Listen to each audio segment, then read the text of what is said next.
শারদীয় দুর্গাপূজা উপলক্ষে রাজধানীর মণ্ডপে মণ্ডপে পুলিশের টহল রয়েছে এবং পুলিশের পাশাপাশিও সেখানে নিরাপত্তার দায়িত্ব পালন করছেন বাংলাদেশ সেনাবাহিনীর সদস্যরা।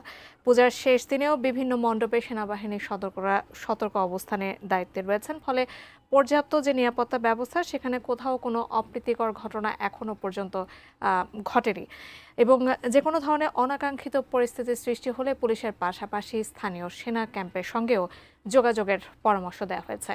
এদিকে আইনশৃঙ্খলা বাহিনীর সঙ্গে সেনা সদস্যদের উপস্থিতি পূজার আয়োজন নির্বিঘ্ন করেছে বলে জানিয়েছেন মণ্ডপে আসা পূজারী এবং উদযাপন কমিটির নেতারা।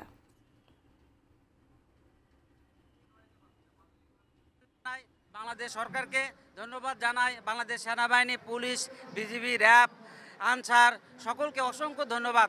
এই 5 দিন ব্যাপী তারা যে ব্যাপক পরিশ্রম করেছে, নিরাপত্তা দিয়ে চারিদিকে সাজিয়ে ঢেলে রেখেছে, এজন্য অসংখ্য ধন্যবাদ জানাই। এই তারিখের আইন শৃঙ্খলা রক্ষাকারী বাহিনী এত তৎপর ছিলেন, অতীতের সমস্ত রেকর্ড ভঙ্গ করেছেন তারা। এবার আমাদের সজাগ দৃষ্টিতে তারা আমাদেরকে দেখাশোনা করেছেন।